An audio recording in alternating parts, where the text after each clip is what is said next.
जय जय रघुवीर समर्थ. बघा म्हणले समर्थ कोणालाही तुच्छ लेखू नका किंवा कोणालाही कमी लेखू नका असं समर्थ आपल्याला ती सांगतात.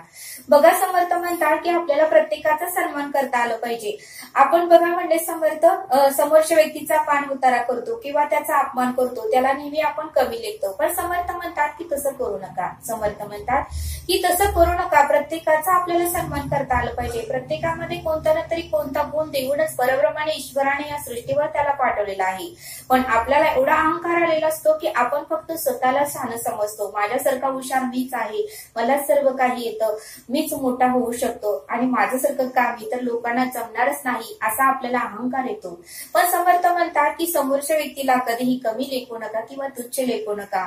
आणि म्हणूनच समर्थ म्हणतात की एवढ्या मोठ्या हातीला एक मुंगी मारू शकते, एवढ्या मोठ्या हातीला एक मुंगी मारू शकते, तर खोलीमधल्या पडलेल्या अंधाराला छोटासा दिवा नाहीसा करतो. खोलीमध्ये पडलेल्या अंधाराला एक छोटासा दिवा तो अंधार नाहीसा करतो. तर मोठे मोठे जे वादळ आले असतात ते वादळ त्या वृक्षांना तोडून टाकण्याचं सामर्थ्य त्या वादळामध्ये असतं. आणि म्हणूनच समर्थ म्हणतात की कोणालाही कमी लेखू नका, कोणालाही तुच्छ लेखू नका असं समर्थ आपल्याला ते सांगतात. बघा म्हणले समर्थ फुलापासून आपल्याला सुगंध प्राप्त होतो. बघा म्हणले समर्थ फुलापासून आपल्याला सुगंध प्राप्त होतो, तर लाकडापासून आपल्याला कोळसा मिळतो. तर म्हणले समर्थ ऊसापासून आपल्याला गोड गोड रस मिळतो, तर दुधापासून आपल्याला तूप मिळतं, दही मिळतं, पेढे मिळतात, गुलाबजामुन मिळतं, ताक मिळतं आणि बासुंदी मिळते. बघा म्हणले समर्थ एवढं आपल्याला दूध एवढंच वाटतं, पण त्या दुधापासून किती आपल्याला पदार्थ मिळतात. आणि म्हणूनच समर्थ म्हणतात की समोरच्या व्यक्तीला तुच्छ लेखू नका, कमी लेखू नका असं समर्थ आपल्याला ते सांगतात. बघा म्हणले समर्थ आपण बघितलंच आहे, निसर्गाला सुद्धा आपण चॅलेंज देतो आणि बघा तोच निसर्ग ज्यावेळेस कोपतो, तोच निसर्ग ज्यावेळेस आपलीच लायकी आपल्याला दाखवतो, त्यावेळेस बघा त्या निसर्गामध्ये सुद्धा एवढं सामर्थ्य, एवढी शक्ती आहे की तो निसर्ग 12च नाही तर 50-50 मजली इमारती सुद्धा तो निसर्ग पाडू शकतो. आणि म्हणूनच समर्थ म्हणतात की निसर्गाला सुद्धा कधी कमी लेखू नका. म्हणून समर्थ म्हणतात की प्रत्येकामध्ये सामर्थ्य असतं, प्रत्येकामध्ये शक्ती असते, प्रत्येकामध्ये बुद्धी असते. म्हणून समर्थ म्हणतात की समोरच्या व्यक्तीला कमी लेखू नका, तुच्छ लेखू नका, त्याचा पान उतार करू नका, त्याचा अपमान करू नका असं समर्थ आपल्याला ते सांगतात. कारण या सृष्टीवर ज्या ज्या लोकांनी जन्म घेतलेला आहे त्या सर्व लोकांना परमेश्वराने परब्रह्माने काही ना काहीतरी एखादा उत्तमाचा गुण देऊनच जन्माला घातलेला आहे असं समर्थांनी आपल्याला ते सांगितलं.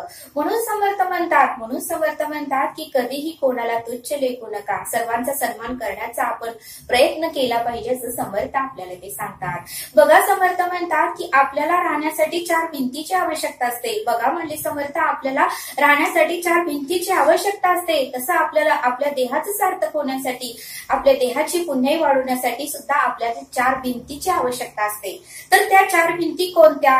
तर मातृदेवो भव, पितृदेवो भव, आचार्य देवो भव, अतिथी देवो भव या 4 भिंतींचा तर आपण आदर सत्कार केला, सन्मान केला तर आपल्या आयुष्याचं सार्थक हे नक्कीच होणार असं समर्थांनी आपल्याला ते सांगितलं. आणि म्हणूनच समर्थ म्हणतात की छोट्या छोट्या गोष्टी असतात पण ते आपण समजून घेत नाही. म्हणून समर्थ म्हणतात की जसं म्हणले समर्थ विहिरीतला जर गाळ नाही काढला तर विहिरीमध्ये स्वच्छ आणि निर्मळ पाणी येणार नाही. विहिरीतला जर आपण वेळोवेळी गाळ काढला नाही तर विहिरीत स्वच्छ आणि निर्मळ पाणी येणार नाही. तसं त्या गाळाकडे जाऊ नका, आपल्या देहाकडे या. आपल्या देहाने जर सतत कुकर्म करत राहिली, सतत जर अवगुण करत राहिले, सतत जर आपण पाप वाढेल अशी कर्म करत राहिलो तर या देहाकडे सुद्धा कुकर्माचा गाळ साठत राहणार आहे. या देहाकडे सुद्धा कुकर्माचा गाळ साठत राहणार आहे.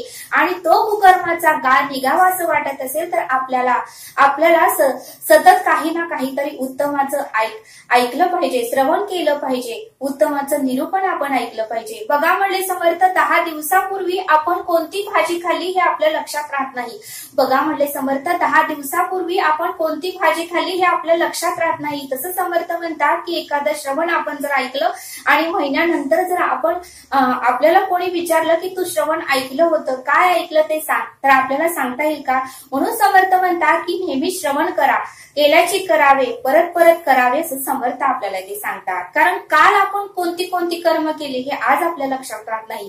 म्हणून समर्थ म्हणतात की सतत जर आपण चांगलं काही गोष्टी ऐकत राहिलो, सतत जर आपण चांगलं करत राहिलो तर उत्तमाचेच कर्म आपल्याकडून घडणार आहे. आहेत असं समर्थांनी आपल्याला ते सांगितलं.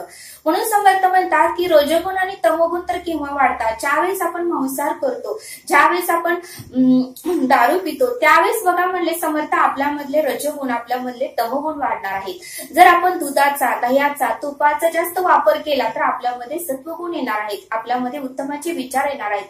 म्हणून समर्थ म्हणतात की नेहमी आहार हा उत्तम घेण्याचा प्रयत्न करा, मांसाहार हा सोडून द्या असं समर्थांनी आपल्याला ते सांगितलं. ते मांसाहार केल्यामुळेच आपल्याला अनेक प्रकारचे आजार होतात असं समर्थ आपल्याला ते सांगतात. म्हणून समर्थ म्हणतात की कोणालाही तुच्छ लेखू नका, कोणालाही कमी लेखू नका असं समर्थ आपल्याला ते सांगतात. बघा छोटासा बोध घेऊया, सर्वांनी ऐकलाच असेल पण परत परत आपण ऐकूया. बघा समर्थ म्हणतात की ज्यावेळेस कासव आणि ससा या दोघांमध्ये शर्यत लागलेली होती, त्यावेळेस ससाला खूप अहंकार आला होता. ससाला वाटत होतं की माझ्यासारखा हुशार मीच आहे, माझ्यासारखा चपळ मीच आहे, मीच जलद गतीने पळतो. त्यामुळे त्याने कासवाला चॅलेंज केलं आणि म्हटला की या शर्यतीत मी जिंकणार. त्यावेळेस मात्र कासव बिचारा शांत बसला, त्याच्यामध्ये कोणत्याही प्रकारचा अहंकार नव्हता. त्यावेळेस कासव ठीक आहे म्हणाला. ससा मात्र एवढा जोरात पळाला, एवढा जोरात पळाला आणि त्याने मागे बघितलं तर कासव फार लांब होतं. मग ससा म्हणाला की कासव लांब आहे तोपर्यंत आपण झोप काढूया आणि तो झोपी गेला. पण बघा हळूहळू करत का होईना कासव त्या ससापर्यंत पोहोचलं आणि तरीही सशाला जाणीव झाली नाही, तो झोपीच गेला आणि मग मात्र शर्यत हा कासवच जिंकला. म्हणून समर्थ म्हणतात की कोणालाही तुच्छ लेखू नका, कोणालाही कमी लेखू नका, सर्वांचा सन्मान आपल्याला करता आलं पाहिजे असं समर्थांनी आपल्याला या बोधातून समजावून सांगितलं. तरी आता आपण येथेच थांबूया. धन्यवाद. जय सद्गुरू.